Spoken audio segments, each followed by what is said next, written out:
I have great pleasure introducing the first of the speeches today is Brother Alex. Away you go, Alex.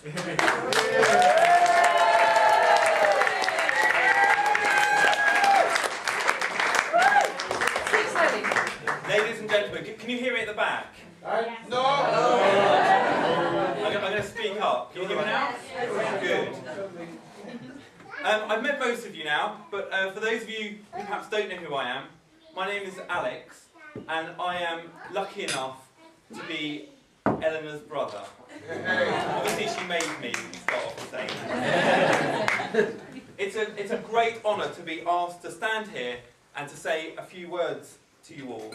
And I'm very grateful to both Rory and Ellie for including me in their very special day in this way.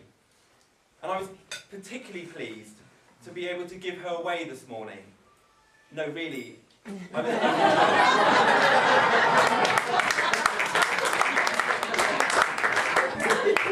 when I sat down to write this speech, I looked back over the last 29 years that I have known my sister.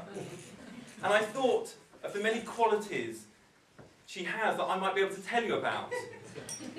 But one quality struck me as particularly relevant as I was writing this speech: her bravery. She's always been very brave. Perhaps not quite as brave as you though, Rory. And this is surely the only explanation for her voluntarily giving her brother a platform and 5 minutes to stand here and say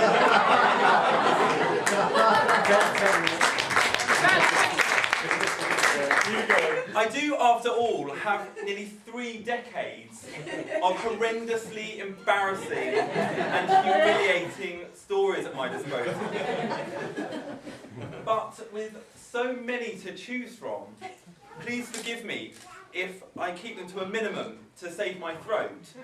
Ellie said she'd slit it. But along with her bravery and her fearlessness is her piercing intellect.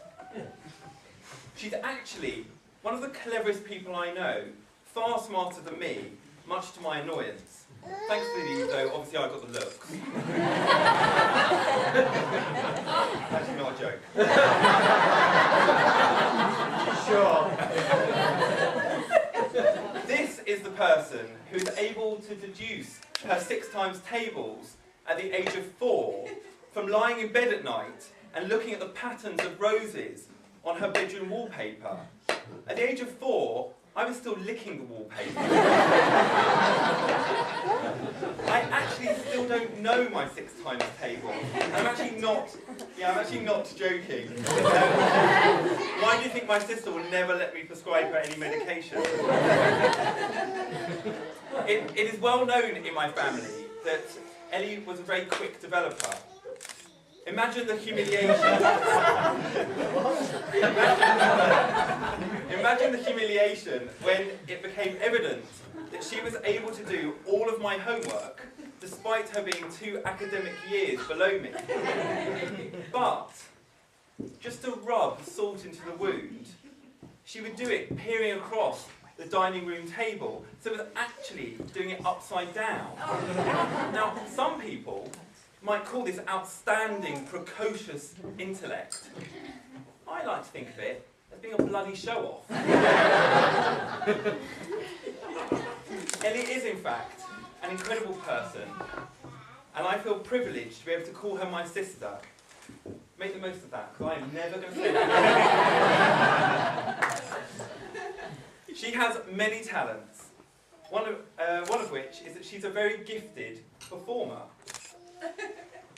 Some of you may not know that she, and in fact I, did a local pantomime every year Oh no, you didn't. for 10 years.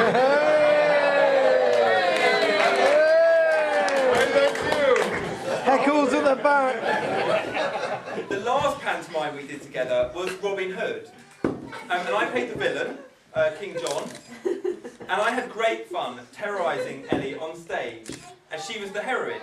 She played Maid Marian, whose character was demure, sweet, retiring, which clearly required all of Ellie's acting ability.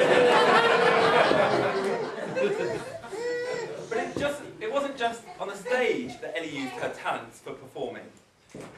As children, for example, we used to take great pleasure in eating aniseed balls and then doing headstands while my mum was on the phone in the other room, and then we come running into the room with red liquid pouring out of our noses, and then we collapse on the floor as my mum shrieked and she'd hang up the phone and then rush over to us.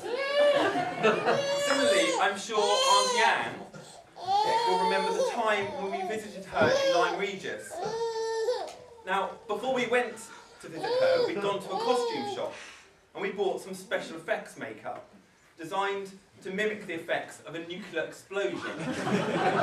Admittedly, in retrospect, nuclear explosions are rare in Lyme Regis. But that didn't deter Ellie from making up my face so it looked as though one side had been hideously burnt and was melting. And she then sweetly and innocently called down to Auntie Anne, saying that she thought there was something wrong with me. While the makeup washed off afterwards, I'm sure Auntie Anne still has the emotional scars. But sometimes, our hijinks didn't quite go to plan. When we were teenagers, I'd been learning how to do a stage punch, and Ellie and I thought it'd be hilarious if we did this in front of our parents. So, just as they were about to go out, we were standing at the top of the stairs, and our parents were at the bottom of the stairs, and I pretended to punch Ellie. Unfortunately, I've never been that coordinated.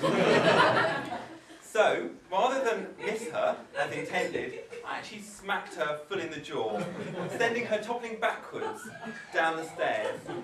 I thought this was hilarious. For some reason, as she lay there receiving emergency medical treatment, nobody else did. But don't worry, Ellie got me back. Several weeks later, we were play fighting while Ellie was making a sandwich. And I was winding her up and pulling her hair and calling her names. And I ran towards her as she put out a carving knife. She just happened to be holding. And I thought she'd move it, running towards her. Unfortunately, she, woefully overestimating my intelligence and sense of self-preservation, thought that I wouldn't be so stupid as to run at someone holding a carving knife. What grieved me afterwards was that I got in trouble for getting a hole in my school trousers. And the fact that I was hemorrhaging blood all over the kitchen floor was completely ignored. I really hope that someone from social services is here taking notes of it.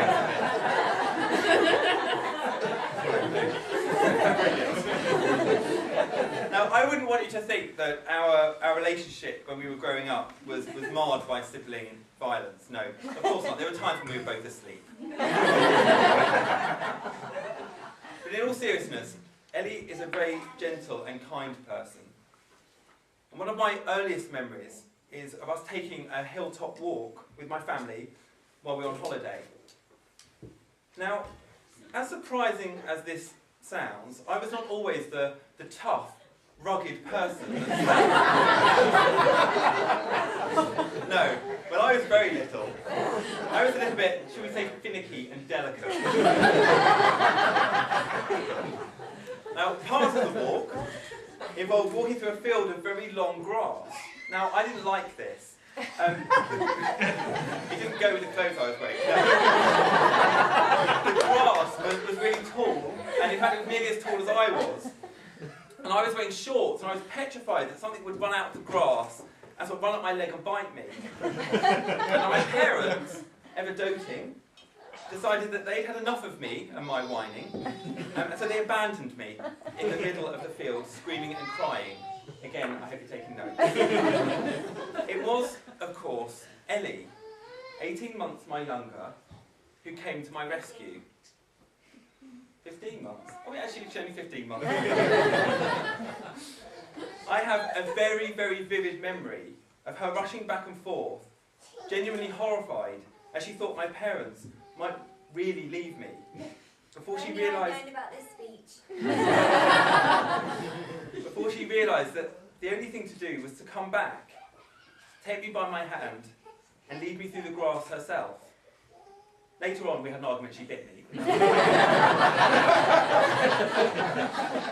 But as we grew up and we went on with our separate lives, I always knew that Ellie would be there for me if ever I was in trouble and I needed someone's hand to hold and to be led out of the long grass once more.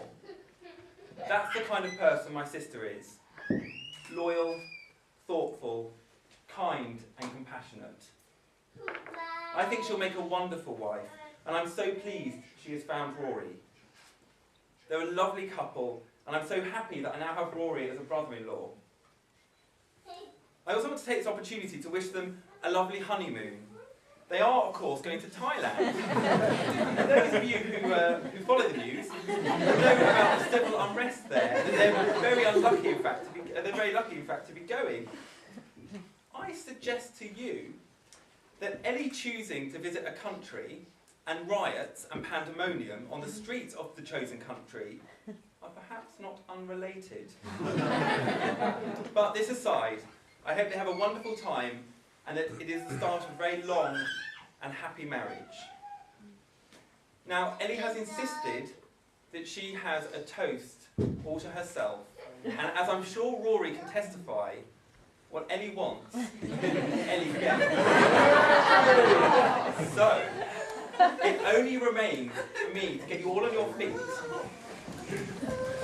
and with charged glasses, I'd like you to join me in toasting the wonderful, the elegant, the fabulous Ellie Firth. Ladies and gentlemen, the bride.